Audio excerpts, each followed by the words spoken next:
Hello and welcome.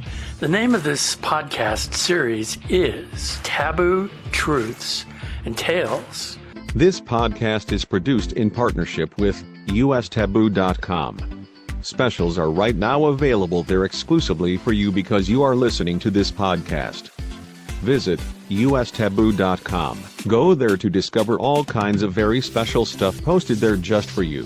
Taboo Truths and Tales is hosted by Madeira D'Souza. That's me. Some of you may know me by my nickname as Woody. Whatever you want to call me, I welcome you here to this podcast. Hello, I'm your narrator, Sam Glass from BlackBearVoice.com in Las Vegas. In this episode, Fear Not the Reaper, you will hear Woody, the creator and host of this podcast series, and a candid conversation with an employee who works within the Las Vegas death industry. And now here we go with this episode, Fear Not the Reaper. My guest today is Megan Sweeney in Las Vegas. I am in Las Vegas. She is in Las Vegas. Megan. Hello. How are you doing? I'm doing very well. How are you? Not too bad at all. We're recording this in August. I happen to have been at a place last night where you were also, and we talked about this. You used a phrase, death education, to talk about a recent experience you had in Las Vegas conducting a class. I was fascinated by that. What in the world is death education, and why would someone why would someone bring you in to teach a class? That death class that I teach, it's very informal. I will just put that out there. There's nothing scholastic truly about it. But what it is, it's people coming and asking me questions and I answer them. Those questions can range anywhere from when my mom died, we did this, what does that mean? So just some general questions about the death process, to I would like to be in this industry, how do I get in this industry? A couple of the classes that I taught were on specific topics. So there was one where I talked about the history of death, all the way back from the Egyptians beginning embalming to how the Victorian people did it. So Megan, let me give the name of this place that you gave the classes at. Cemetery Pulp in Las Vegas.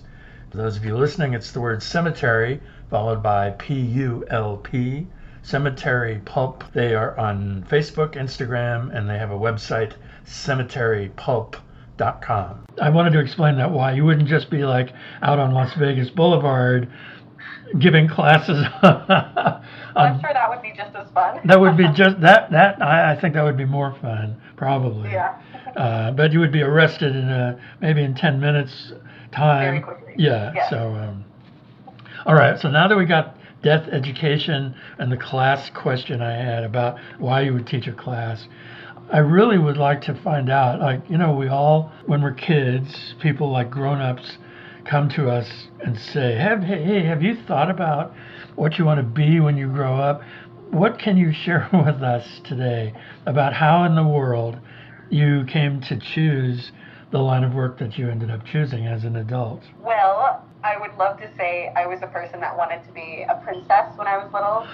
From the start, I've been weird. If you would have walked up to me when I was 8 years old and asked me that question, I would have looked you in the face and said, I want to be a homicide detective. Wow. I was obsessed with that. For a while, I even tried to pursue law enforcement. It is not for me. And I did some soul searching and realized what I was really intrigued by was the death and the homicide part of being a detective. And yeah, once I realized that, it was just kind of a quick spiral. But I was the kid that was always intrigued by death and dead bodies and that whole process of it. So from the beginning, I think what really solidified it for me was I had a friend very close to me that had ended her own life. And when I went to her funeral service, it went truly horrible. It was not a good experience.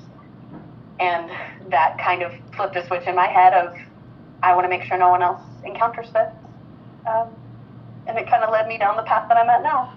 I would not have, if I were writing this as a fiction, I would imagine like the Addams Family and those characters that we've come to love from Addams Family. But that has nothing at all to do. You never, you didn't say, well, you used to dress in black or goth clothing or anything. I imagine that had nothing to do with your personal life. Dressing up, I mean. No, and for most of my childhood, actually, I was terrified of all things scary. I cried in Blockbuster at the scary movie titles. I could not go into a Halloween store. I was actually terrified by most of it, but still intrigued by death. Of course, that changed with age, but yeah. We know each other in real life. It's not that I picked you out of a lineup or something. But you once said to me, you used this particular phrase, and it really stuck with me. You said, it was referring to the people in the funeral industry. You said, we speak for the deceased. Can you talk about that? Because that made an impression upon me. And, you've kind of gotten to this. You started this when you mentioned a friend of yours who took their own life, and you became aware of shortcomings, I guess, at the ceremony. So when you say we speak for the deceased, or you might even say in your own personal pronoun, I speak for the deceased. What does that mean? What does that mean to you? I think this goes really well, unfortunately, with younger deaths. When there's a lot more mystery and when the death itself is unexpected, I think that's where that phrase would come more in handy with, because it gets to a point where the only people that are there at the same level, so to speak, as the decedent would be the funeral team. We're on their side, making sure that everything is prepared and ready, at least from a funeral home standpoint. I encountered this phrase more when I worked for the coroner's office here, because that was more of uncovering what happened to these people that died tragically. There were often times that young people would pass due to an accident, or they would be found somewhere, and it was our job at the coroner's office to find out what happened and to speak and to tell their story of how they came into our care and what happened to them to die so tragically. When you say young, I'm thinking people that are around your age who are not yet even 30. Would that be accurate? I think, at least what I see every day, I think a young death is anything under 80 years old. Megan, why do you say that? Because that really defines things. I'm thinking, like a celebrity's teenage kid or something, but yeah. Up to the age of 80, you say? Wow. Well, okay, maybe in the 70s range, but I mean, there are days where I come into work and there's a file on my desk of somebody that came into our care and they're 53 years old. And everybody, I cannot tell you one person that's with me in the office that sees that and thinks, too young. Yeah. So that's what I mean by a younger death. I think a good decade to pass away and is in your 90s. You've seen it all. You've done it all. But I think sometimes I still see like today there was a 38-year-old that passed away, and that is too young. That is way too young. As people, we don't normally want to even think about death, and least of all, we don't want to plan for it, our own death or someone else's. So it would make sense that when people arrive at that day in the funeral, the location where the ceremony is being held, they're completely blindsided because they didn't think about it. Does that figure into not planning? Is that a significant problem, or is it that grief just takes over no matter what kind of planning you may have done? Yes, grief does not care how much thought you put into this time. A lot of people have told me, the rock of the family, they were on hospice. We knew this was coming. I didn't think I would react like this. But the truth is, you never know how you're going to react until that time comes. I've spoken with people who seemed completely fine and unfazed, and there was one family I spoke to today that asked for the weekend before they even heard my name again. They needed days before they could even fathom thinking about taking those next steps with me. Yeah. And when you say those next steps, you mean they come in from the very recent experience of having someone pass, and then they have to arrange for, what is it they are arranging for? I understand, I've heard of cremation, and then the burial, picking a place to be buried or a method and so forth. What kinds of things do you talk about when people come in? Something as simple as starting the death certificate with your funeral director, to, if it's just going to be a cremation, we'll pick out an urn. If it's going to be full funeral services, then we will go through everything of picking a casket, discussing clothing and makeup, discussing flower arrangements, music to be played, whether you would like a clergy member, like a priest or a rabbi present. It's going through every single detail of the funeral. Prayer cards, if you want different colored linens for catering afterwards, what food you want for that catering. It is a lot, and it's very, very overwhelming. And grief oftentimes gives people memory issues, short-term memory. I've had full conversations with people, and then the next day they can't recall me at all. And, we just start from the beginning. You help people through that, those kinds of things? There's not too much we can do, of course, from our point of view. But, we do remind families all the time, in very simple, small ways. It's, asking if, when I make the first initial call to a person after they've lost somebody, it's when their loved one is in our care now, and I'm calling them to answer any questions, to set that arrangement appointment. I can usually tell right then and there if they're going to be strong enough to come to the meeting by themselves. In that time, if people are absolutely a wreck, I'll encourage time to themselves, or I'll say you can always bring a support group with you to the meeting. Our rooms can seat 5 or 6 people, so bring family and friends to help you through this. Or even something as small as, instead of saying goodbye, have a good day, we always say take care, and we beg our families to please take care of themselves as much as they can during this time. When you approach this, if you were giving advice to people listening, even though it is something that we just as a culture don't like to think about death, let alone plan for our own death, what do you say to people that don't want to make any plans or have any contingencies set up, and then just wait for something to happen and then they act? What do you say to that kind of approach? Well, I say the one thing guaranteed in life is death.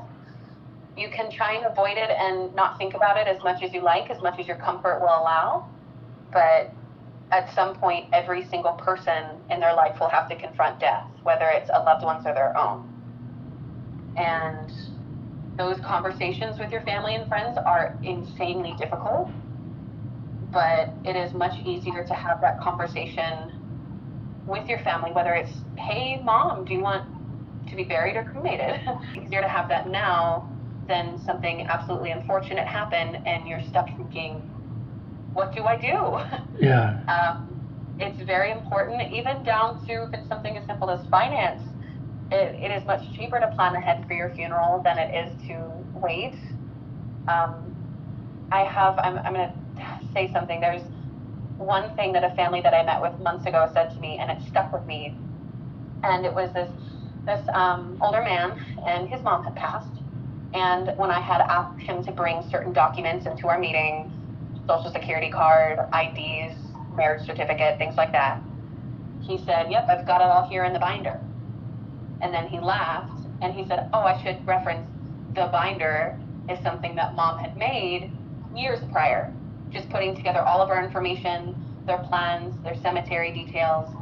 And he started to cry, and he said, even in death, my mom is still taking care of me and making sure I'm all set up and prepared.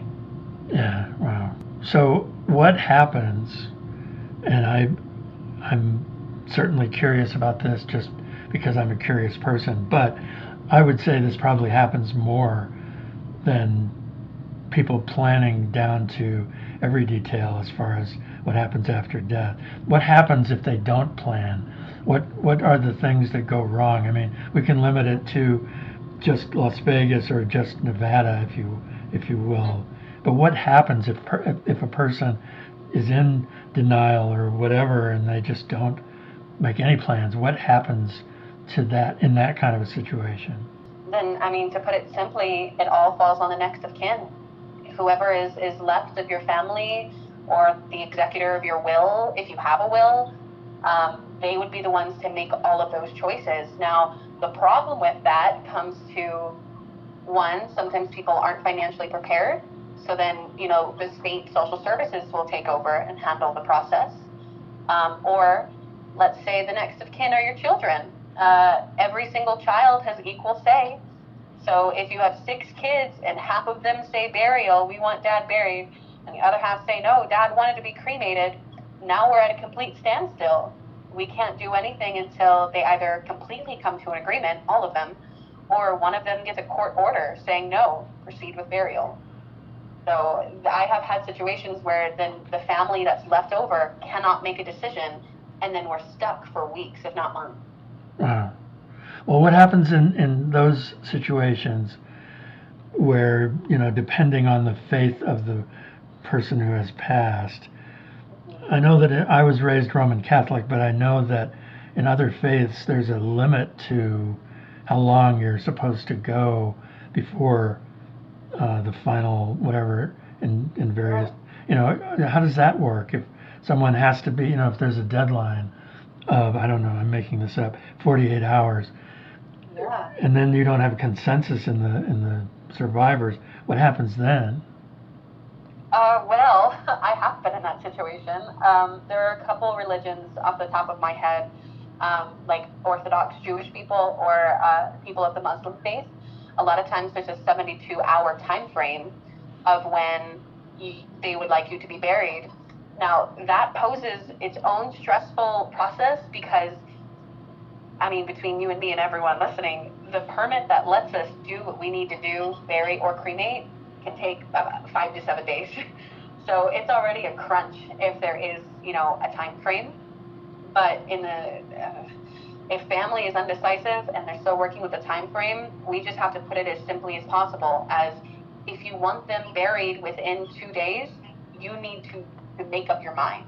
Yeah. Or if you're going to let your pride come in between what you would like to be done with your loved one, then we're going to wait. Those time frames, we try and follow them as closely as we can, but we have to follow the law first and foremost. Yeah, no, that makes sense. Yeah. Yeah. This leads me to ask you, what do you do to cope yourself? You're a living, breathing human being, and you have emotions, as we all do. How do you manage your own emotions when you work in an industry that is dealing with, you encounter people every day who are suffering and sad or grieving and that kind of thing. What do you do for your own emotional well-being? Well, I have a lot of friends that are also in the industry, so a lot of times we will just kind of vomit our emotions onto each other. A lot of times it's just kind of recuperating. We have this thing in the industry called compassion fatigue, and essentially that is just all day give. And there's a phrase sometimes that I'll use, and it's, you can't pour from an empty cup. And working in this industry, all you do is pour into other people, and it's really hard to refill your own cup. But sometimes what helps me is having a really heart-to-heart moment with one of the families that I'm helping, whether they give me a huge hug and they thank me for everything. That does so much more than people realize. Thanking your funeral professional, it is rare that it happens, and when it is such a wonderful thing. We have a therapy dog, actually, at my funeral home. His name is Snickers, and he's a very good boy, and he's there for the families that we serve and for my colleagues. I will oftentimes spend my lunch break sitting on the ground playing with him, and it does kind of recharge me. Yeah, well, that's nice. Now, you mentioned knowing people, having friends who are colleagues in the profession here in Las Vegas. What, how do you get together just because, like, you go to a restaurant or you go to a movie or a concert, or do you have get-togethers for the profession specifically? We don't, which stinks because I think that would be really cool. But I'd say the closest it would be like maybe a professional funeral conference that comes to town. But yeah, there's nothing formal for all of us. I mean, there's symposiums and expos and things, but I think a lot of the times a lot of the funeral homes, despite being, head-to-head companies and things like that, we all have a sense of we're on the same team. Yeah. So when we do encounter each other, we have that moment of relation there and connection and friendship, and then we just go on our ways. Yeah. Well, so I asked you about the emotional aspect. What about just day-to-day living? How do you, like, if you tell someone that what you do for a living, is that, how does that impact upon people's reaction to you? Because when, I think about, I would say, I don't see you dressed all in black or all in white when I've seen you out in the world. But does what you do for a living affect your living? Well, okay. I love talking about my job, and I love talking about what I do. I have a couple shirts that I will wear when I want people to have that conversation and ask me, hey, do you work at a funeral home? And I will happily go on a rant about that. Even, for instance, when we met, I openly said to the entire room that I work at a funeral home, and it's very fun. But there are some times where compassion fatigue is weighing on me heavily that day, or maybe I just had a bad day, where I will tell people if they ask what I do that I'm a teacher. I will lie to their face. But simply because there's usually one of three reactions when I say I'm a licensed funeral arranger, I work at a funeral home. Most people will say, oh, thank you so much for what you do. Someone has to do it. That's a big one. Or you'll hear, oh, that's really cool. Like, how'd you get into that? I want to do that. I love the show 6 Feet Under. That's another one. And then the third response, which is very common, is, oh, I work at a funeral home. And then it's the person immediately, oh, my great aunt died 2 months ago, and it was a really horrible process. She got hit by this bus, and it's just snowballing into, now I'm hearing all about your grief. Yeah. And sometimes I'm not prepared for that. Sometimes I am, and I'm here for it. Well, talk through it.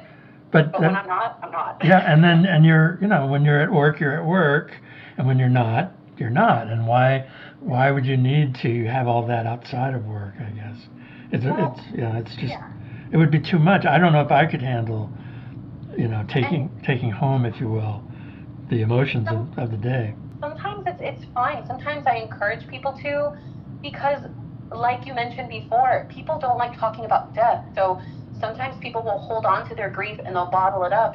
And when they meet someone that's okay with talking about death, suddenly it's, I can finally get this off my chest. And then they throw it up at me, and I'm here for it. I've done that to other people. But there are times where I say I'm a teacher and I'm not ready to talk about that. Right. And then if they ask, what do you teach? You just say, I teach mathematics. Yeah, it's English. I am a professional English teacher is what I tell people. Now, you mentioned a television show, 6 Feet Under, which was one of my favorites. I guess it was, 15 years ago maybe, or more. Yeah. What do you think about when you see the showbiz or Hollywood depictions in television or movies? When you see those depictions, fictional, about your industry, how do you respond to those? It's very easy to tell who's done the research and who hasn't. There are some shows like 6 Feet Under that I'm very grateful for, because that does take a lot of the scariness away from the funeral industry. There are people that expect us to all dress like Grim Reapers or act like Wednesday Addams, and then they watch these shows and they realize, okay, they're just people just doing a job. It's not as scary as it seems. But there are some shows where I see it and I'm like, you've never stepped into a funeral home. You've never been around a dead body. What are you doing? Yeah. one show that I think actually nailed it on the head was a show called The Haunting of Hill House on Netflix. One of the family members owns her own funeral home, so it's a little different because it's like her family owned one, and funeral homes kind of vary by state, but just her process of talking with families and the arrangement process, it shows part of it. It shows a funeral that she holds herself, and I think they did it perfectly. Yeah, I'll have to watch that. Yeah, it's good. And I'm very biased when I say this. Some of the funniest people I've ever met have been death professionals. There's definitely a side to, you need dark humor and you need humor to get through. To see what we see every single day, you have to be able to still laugh. And it is very, very dark humor. And of course, we're never laughing at the decedents itself. But I think a comedy with that, the juxtaposition of death and humor, it's so wrong, but it's so right. Yeah. It gives you some air to breathe, Yeah. pun intended, when it comes to the death subject, to be able to laugh about it. Well, and that fills in some detail to what I was thinking of, in the sense of telling stories with a comedic point of view, like 6 Feet Under always did. And if I recall correctly, they always had a rather gruesome death at the beginning of every episode. Yeah. And after a while, you began to sort of, wow, that, I've been watching for a month and I've seen 4 episodes. That means I've seen 4 deaths, and I think maybe you become more, I don't know, you become more accepting that death is just a normal thing. The only people that think about death, of course, are the living. And there are some people that dedicate, if not waste, a lot of their life worrying about death. They're worrying about it so much before death even comes. And I mean, I'm dedicating my life to death. Yeah. So, but you're not a storyteller. I mean, we're talking today and you're revealing anecdotes, but you are in the business to help people, to help do you refer to them as customers or clients? I mean, I know decedent, you use that word. What do you call you wouldn't use the word survivor, would you? No. No, I refer to them as families. We'll say, we have a family coming in today, or there's a family here. With specific people, we'll say their relationship to the decedent is, the next of kin, or maybe wife or mom or dad. But it's family. There are families. I got you. Okay. Yeah. This, Megan, has been delightful. I really, I mean, as you know, in real life, because we do see each other out in the world, I really am always engaged by what you have to say and the things that you talk about. But today, I am especially glad that we have had this chance to record this and share it around the world. So I do want to thank you for that very much. Oh, well, thank you. I always enjoy talking to you. I do. Well, maybe we can have a show. Oh, we did. Wait a minute. All right, Megan, you have, what's the phrase you say? Take care. I will say take care. Because you never would say something, this is ghoulish, but you would never say, see you around, because that implies, no. Or even worse would be, have a good day. Could you imagine? Yeah. Megan, thank you again, and you take care, okay? Oh, you too. Thank you.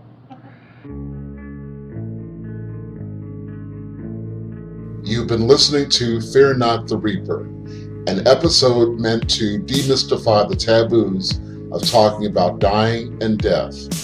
Fear Not the Reaper was produced and directed by Madera D'Souza, also known as Woody. I'm your narrator, Sam Glass, from BlackBearVoice.com in Las Vegas.